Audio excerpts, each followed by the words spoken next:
Good day everyone and welcome to Exile News, the weekly show that brings you all the important news and information on Path of Exile. And the first news this week, and this has been quite a long week for news, has been the reveal for a new brand skill. This time it's the Armageddon one, where basically the brand attaches to the enemy and then it rains fireball on them. And then, of course, when the enemy dies, the brand remains there and it can attach to another enemy. There's also a new skill, which is a brand recall skill. It's instant cast and pulls all of your brands to your location, because you can have more than one brand, and well, extends their duration and activates their effects instantly. So you can actually do a full brand build, and it might actually be pretty interesting. We'll have to see how fast the recall is. Actually, the brand recall only has 6 levels, and this is pretty interesting because GGG is finally experimenting with something different in levels from normal gems. Right now we only had like Portal and the Enlightenment and such gems. Now finally GGG is going a bit off the road and trying new things. And of course each level greatly increases some stats more than the usual ones. I expect the 6 levels to be pretty much the same as 1 to 20 for normal gems, but we'll have to see how that goes. Also there are new things like keystones and notables for these specific brands, so probably a viable build. We'll have to see when the update launches.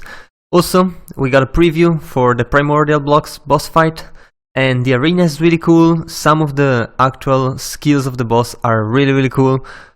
Well, other than that, if you want to spoil yourself the fight, give it a look. Otherwise, just skip over something else. And we also got some of the new upcoming divination cards. You can see there's a Poet's Pen, you can see a 6-link Sacrificial Garb, which is pretty interesting for crafting.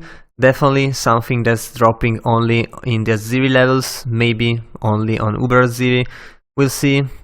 And there's some other extremely rare item like Zerfis Last Breath. It's probably going to be extremely rare. Maybe it's gonna be worth farming. Some people will definitely figure that out. Also, if you were waiting for the PlayStation 4 release, I'm sorry, because GGG were hoping for the December release of the update to actually release it for PlayStation 4 as well. However, they had a problem because they underestimated the amount of work it will take for the certification process to finish during the Christmas period, of course, and then they had to revise the date to early February, and that's pretty far away, so really unfortunate for PlayStation users who are basically gonna miss this league altogether. But still, I mean, it's coming on PlayStation, so better for GGG to actually make it good rather than just hurry it up. And we also got some news about the Atlas, which has changed quite a bit, and by quite a bit I mean completely pretty much, because all of the maps have been reshuffled. As you can see, like just the tier 1s are Flooded Mine, Channel, Atoll and Ramparts, and just those first 4 should tell you how much has changed. Maybe not on the connections, not sure about those, definitely on the type of maps that are around. Tiers have been kind of rebalanced, kind of changed, and the graphic as well has been changed. It looks pretty cool, even though the 4 guardians are not highlighted here. Not sure if it's because, I don't know, not sure why. They should be a bit more highlighted in my opinion, but who cares, that's not the real important points. We also got a couple new skill reveals. These times are the banner. So banners are a new type of skills, just like brands. This time is for warriors, of course. So when you cast a banner, you're basically activating it and bringing it with you. It reserves a little bit of mana, and it grows as you kill monsters. It grows in levels, and it increases the stats that's giving you and your allies. If you want, you can drop the banner down. It will be active within a certain area, which is actually kind of big.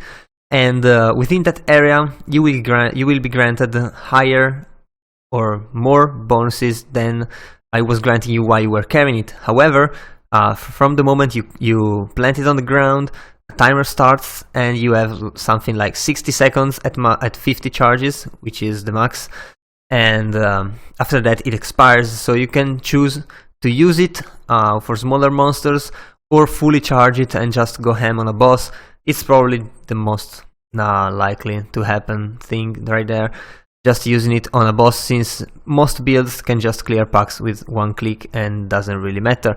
There are two banners. The first one is War Banner, increasing accuracy, increasing physical damage taken by nearby enemies, which is pretty amazing. The second one is Dread Banner, which is which gives you and nearby allies a chance to impale with attack and lessening the accuracy of nearby enemies.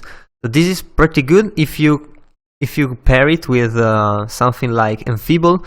Enemies might just miss you a lot of times or just deal low damage, and giving the chance to impale actually works because you can recharge the banner, or you can increase the size of the banner or the stacks of the banner, so the bonus as well, by impaling enemies. So if you impale them, it grows the banner, and this means that you can actually grow the banner while fighting a boss or a single monster, and that's pretty cool, because it's always nice to see skills that are strong, and even though you cannot use it constantly, you can regenerate them while fighting a boss, so you have to survive, and that will bring you something worth it.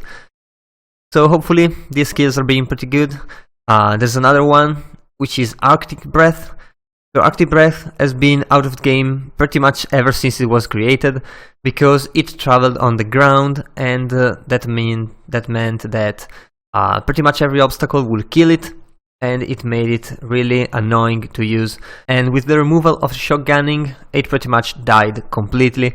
However, it's being changed now. So first up, it's now a projectile that flies, so it doesn't travel on the ground. It's not gonna get stopped by pretty much everything, and it travels to a target location and then it bursts. When it bursts, it creates a chilling area, dealing cold damage over time to the enemies inside.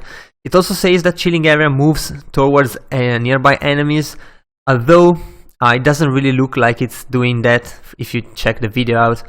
But I mean, let's forget about that part for now.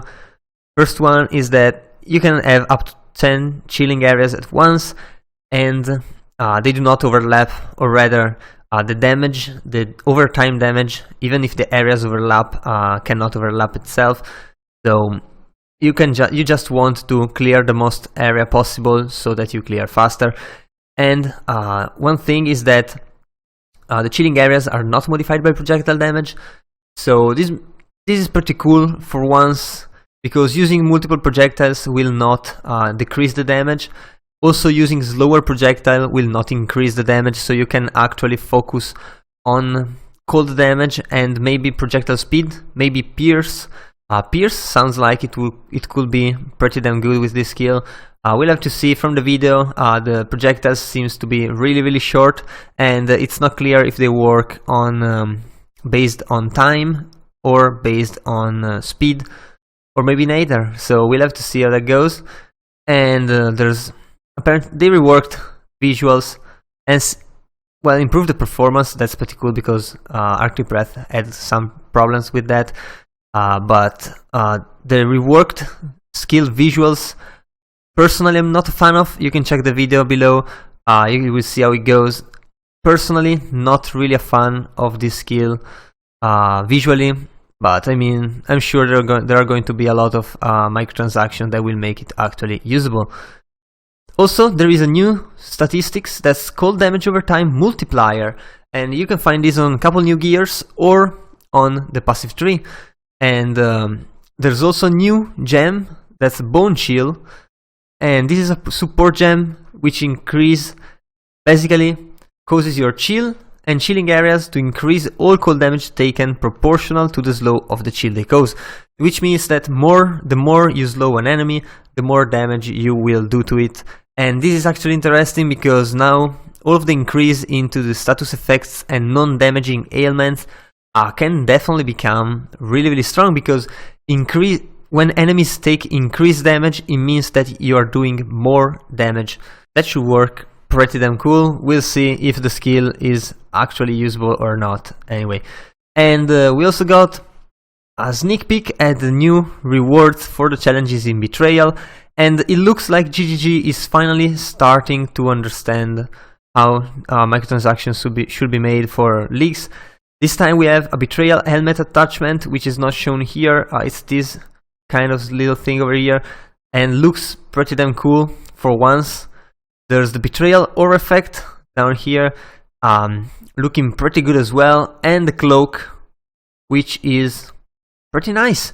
So finally, 3 rewards that all look worth the trouble. We'll have to see how hard it is to actually do the 36 challenges this time. Hopefully GGG kind of lowers the standards ever that they put a little bit too high, honestly, on the last part, on the last update, but we'll see.